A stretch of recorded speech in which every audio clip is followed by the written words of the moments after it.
Welcome back to the deep dive. We're here again to cut through the noise and find those real aha moments for you. That's right. Today, we're plunging into something kind of hidden, the body's internal communication systems. And specifically, what happens when they go critically wrong? Yeah. Big topic today. Yeah, it really is. We're talking about endocrine and hematologic emergencies. These are the silent crises that, well, they can often be great imposter. Exactly. They can mimic so many other illnesses. So our mission today, for you listening, is pretty clear. Right. We want to equip you with the knowledge to spot those subtle, sometimes really subtle, but absolutely life-saving distinctions.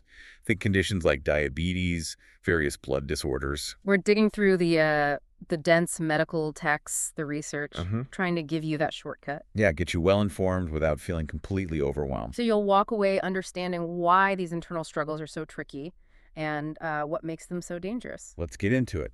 Okay, let's unpack this then. Imagine your body has this ultimate internal communication network, a control room. Mm-hmm.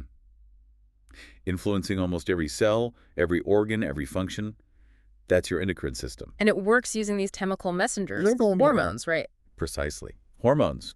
They travel through your bloodstream, heading for specific target cells or organs. Always working to keep things balanced, that homeostasis thing. That's the goal, maintaining homeostasis, that essential balance. Yeah. But when it gets disrupted, well, things can go sideways pretty fast. Speaking of essential balance, let's zoom in on something the brain absolutely needs. Glucose. Ah, yes. Glucose and oxygen, the non-negotiables for brain survival. Without glucose, the brain just stops working. It can't function properly? No. Yeah. And the key player managing this fuel supply, your pancreas. Right, the pancreas. And inside it has those islets of Langerhans. Exactly. Tiny clusters. And they contain different cells. Alpha cells making glucagon and beta cells making insulin. Okay, so insulin and glucagon, what's the difference again? Think of insulin as the key. It unlocks your body's cells, letting glucose enter so it can be used for energy. Okay, key opens the door for sugar. Right. And glucagon, that's the countermeasure.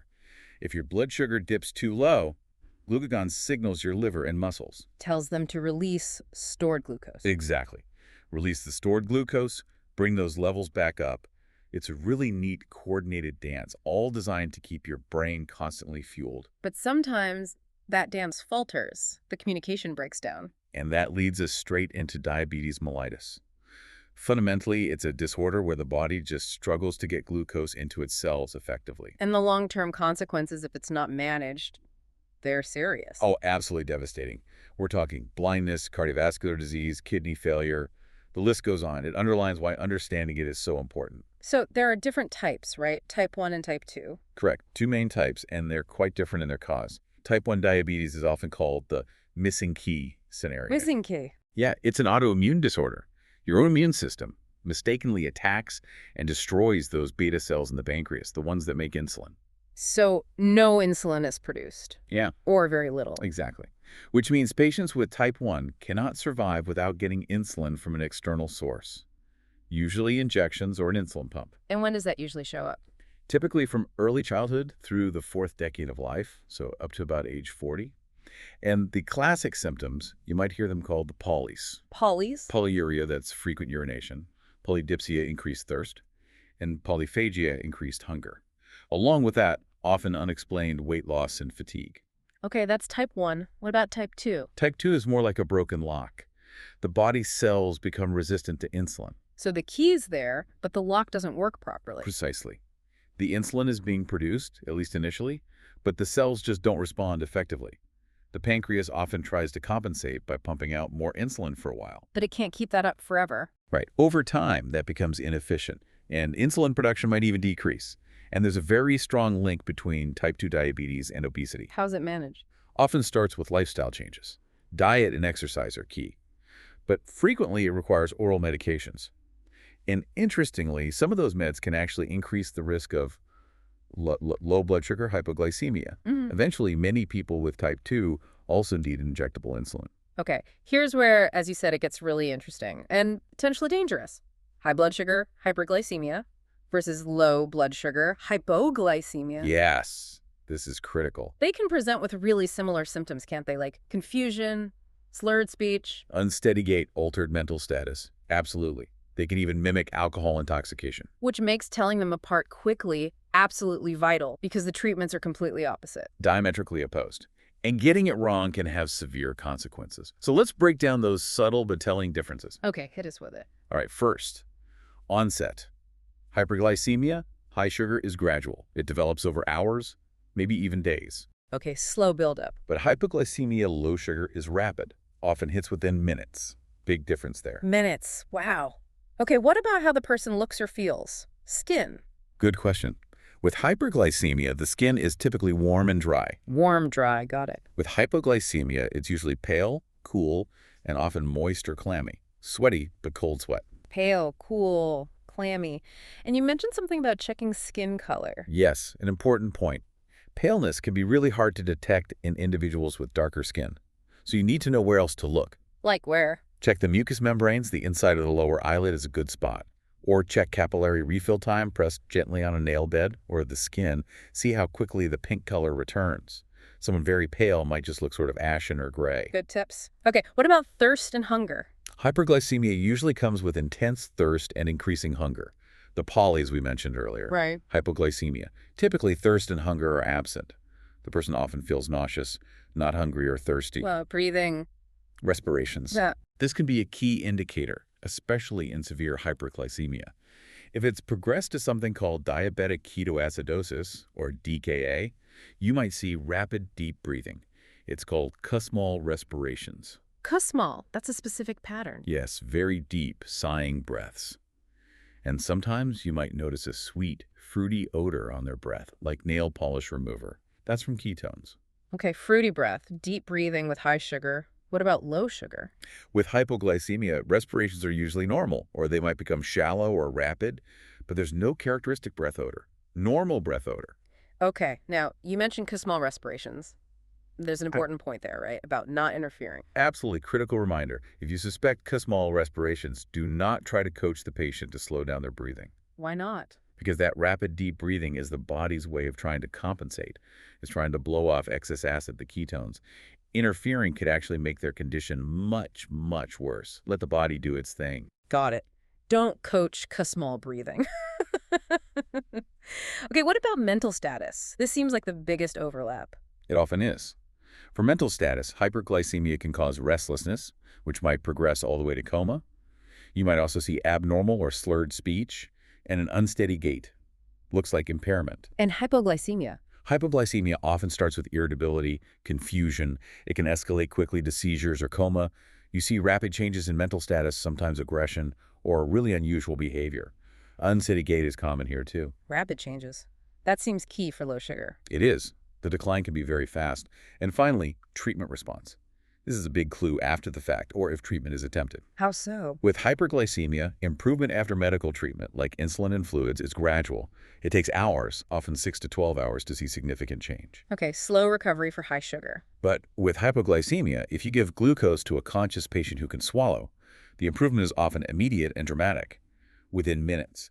That rapid response strongly suggests hypoglycemia was the culprit. That makes sense. Okay, let's touch on the major complications of these extremes. Right. For symptomatic hyperglycemia, really high blood sugar causing problems in type 1 diabetes, the big danger is diabetic ketoacidosis, DKA. That's the ketones thing again. Exactly. The body can't use glucose for fuel because there's no insulin key, so it starts burning fat instead. This produces acidic waste products called ketones. And that acid buildup causes... It causes the Kussmaul respirations we talked about, Huh. often abdominal pain, nausea, vomiting, and altered mental status. Blood glucose is usually very high, often over 400 milli/DDL. It's a true medical emergency. And in type 2, can they get DKA? It's less common in type 2, but they can get a different, also very serious condition called hyperosmolar hyperglycemic non-ketotic syndrome, or HHNS. HHNS. What's that? Think extreme dehydration caused by extremely high blood sugar, often much higher than in DKA. This leads to altered mental status, sometimes visual problems, sensory deficits, even partial paralysis or muscle weakness, and seizures, but usually without the significant ketone production and acidosis you see in DKA. Still incredibly dangerous. Okay, and the other side, symptomatic hypoglycemia. This is an acute, immediate emergency. If blood glucose levels drop too low, the brain is starved of its primary fuel. And the consequences. Rapid decline in mental status, potential for permanent brain damage if it's prolonged, unconsciousness, and seizures. Time is absolutely critical in treating severe hypoglycemia.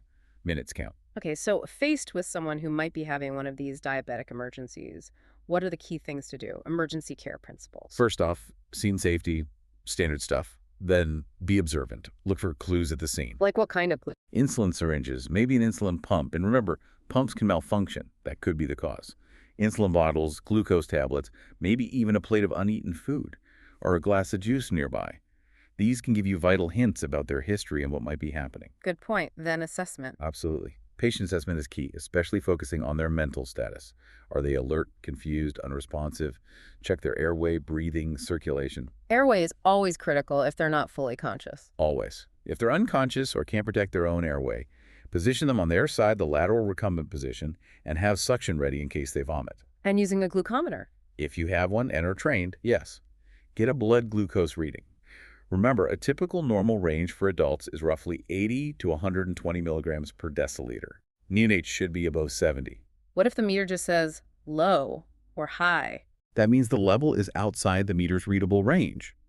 Low might mean less than, say, 20 milli-GDL, and high could be over 500 or 600 milli-GDL. Either way, it signals a critical situation.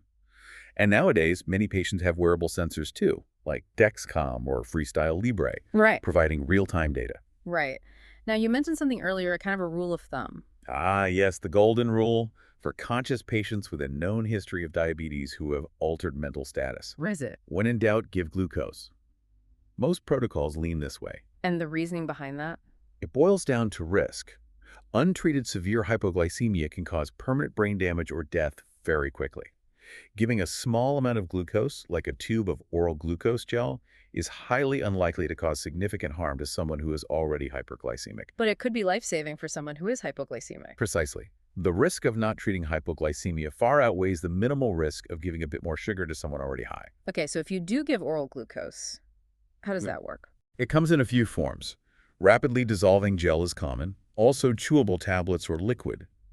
A standard dose is usually 1 tube of gel, which is typically 15 grams of glucose. And who gets it? The indications are specific. Yeah. A patient with a decreased level of consciousness, a known history of diabetes, and they must be conscious enough to swallow safely without aspirating, without choking. So definitely not if they're unconscious or can't swallow? Absolutely not. That's Yeah. a major contraindication. If they can't protect their airway, oral glucose is dangerous. And then transport. Both severe hyperglycemia, which needs hospital treatment with insulin and IV fluids, and severe hypoglycemia, especially if the patient is unconscious or didn't fully recover after glucose, require prompt transport to a hospital for definitive care. This brings up that earlier point about symptoms overlapping with other things. It does. Altered mental status has so many potential causes: alcohol intoxication, head injuries, stroke, seizures, infections, drug overdoses. How do you sort through that? Well, in emergency medicine, we often use mnemonics to help. One common one is AEIOU TIPS. AEIOU tip. Yeah, it stands for alcohol, epilepsy, endocrine electrolytes, insulin, meaning too much or too little, opiates, uremia, kidney failure, trauma temperature, infection, poisoning, psychogenic causes, and shock stroke seizure.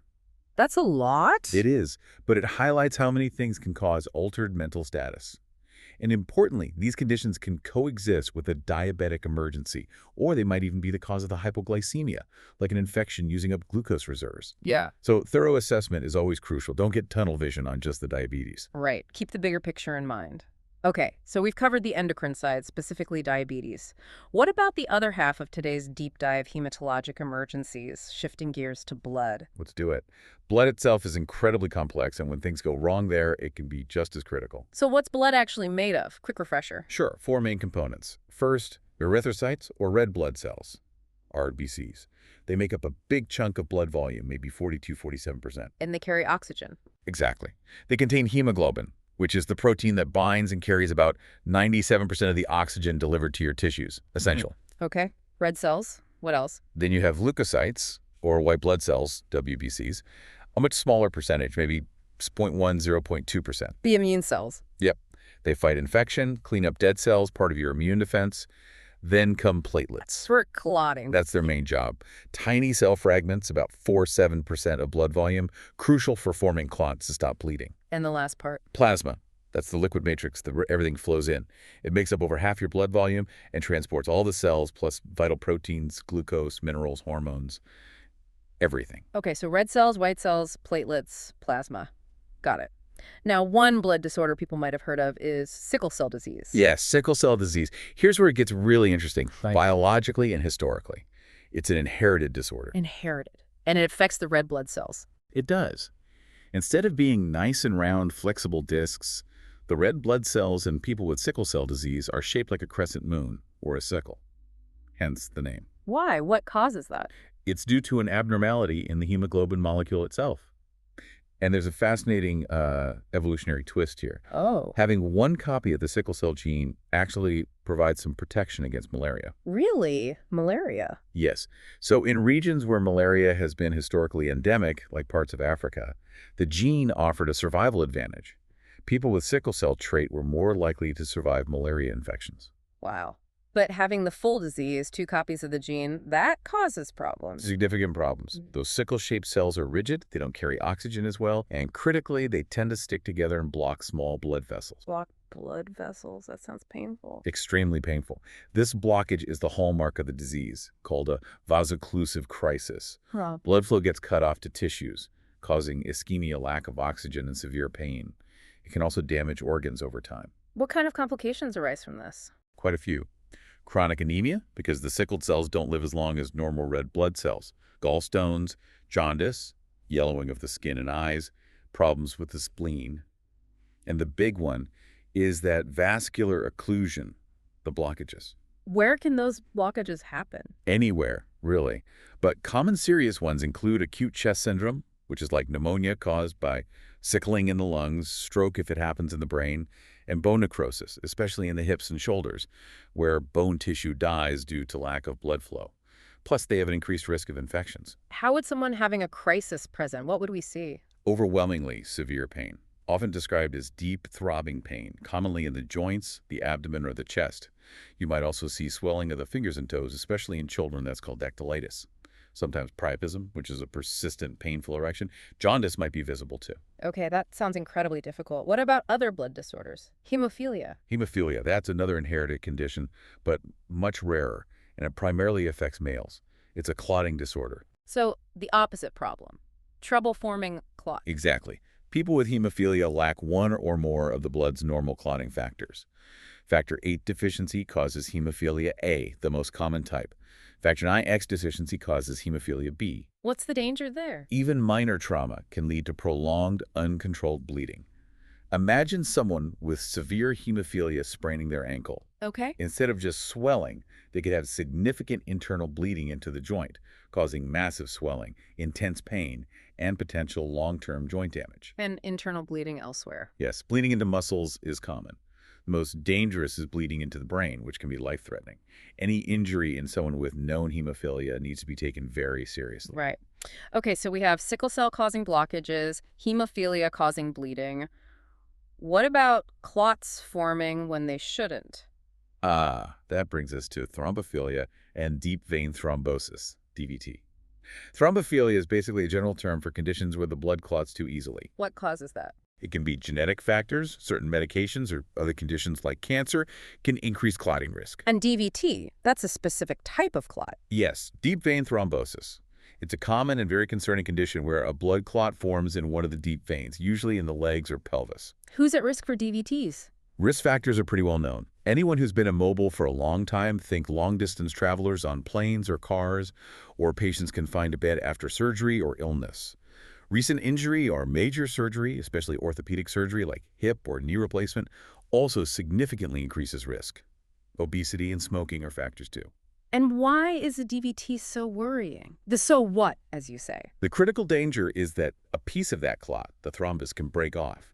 It becomes an embolus. And travels through the bloodstream? Exactly. Travels up through the veins, through the heart, and can get lodged in the pulmonary artery, blocking blood flow to the lungs. That's a pulmonary embolus, or PE. And a PE is bad news. Very bad news. It can cause sudden, sharp chest pain, shortness of breath, rapid heart rate, coughing up blood, or even sudden cardiac arrest and death if the clot is large enough. It's a major medical emergency. How are DVTs and PEs managed? Primarily with anticoagulation therapy blood thinners. You might hear names like heparin, warfarin, or newer ones like dabigatran or rivaroxaban. Compression stockings can also help prevent DVTs in some situations. But people on blood thinners, they have the opposite risk, right? Bleeding. Absolutely. That's the balancing act. Yep. These medications prevent dangerous clots, but they also mean that even minor injuries can cause significant bleeding. Something to always keep in mind if you're assessing someone known to be on anticoagulants. Okay, one more blood condition to touch on, anemia. Right. Anemia, simply put, is having an abnormally low number of red blood cells. Not enough red blood cells means not enough hemoglobin. Correct, which means the blood capacity to carry oxygen is reduced. So even if their oxygen saturation is okay on a pulse oximeter? Exactly. This is a key point. A pulse oximeter measures the percentage of hemoglobin that is carrying oxygen. It might read 98%, which sounds great. Uh, But if you don't have enough hemoglobin molecules overall, not enough red blood cells, your tissues still might not be getting adequate oxygen delivered. There just aren't enough trucks on the road carrying the oxygen load. so the tissues can still be hypoxic, starved for oxygen, even with a good saturation reading. Precisely. That's sometimes called hypoxemic hypoxia or anemic hypoxia, depending on context. It highlights that oxygen saturation is only part of the oxygenation picture. You need enough carriers too. Okay, so wrapping up the care for these hematologic disorders, Mhm. what are the main principles? A lot of the emergency care is supportive and symptomatic.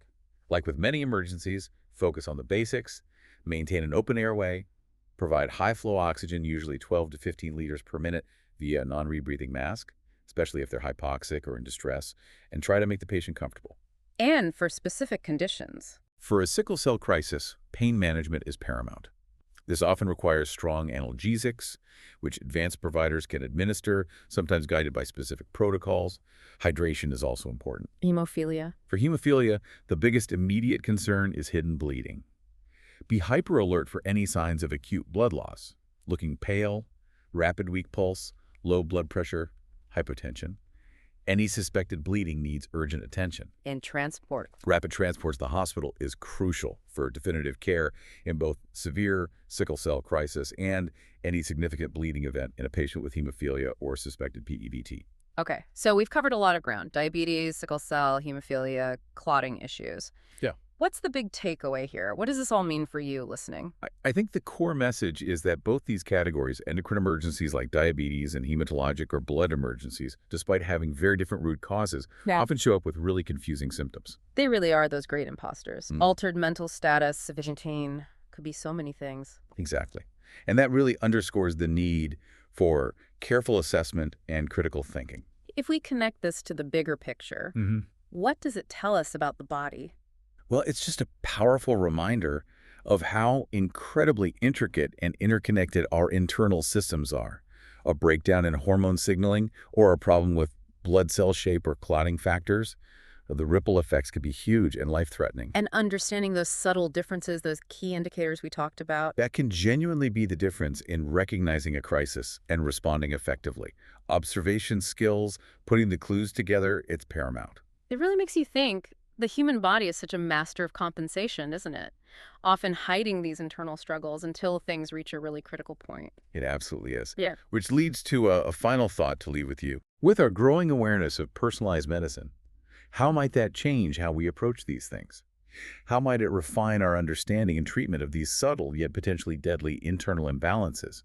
Could we move beyond just reacting to generalized symptoms and towards truly individualized care based on someone's specific physiology or genetic risks? Moving beyond the symptoms to the individual, that's definitely something to ponder.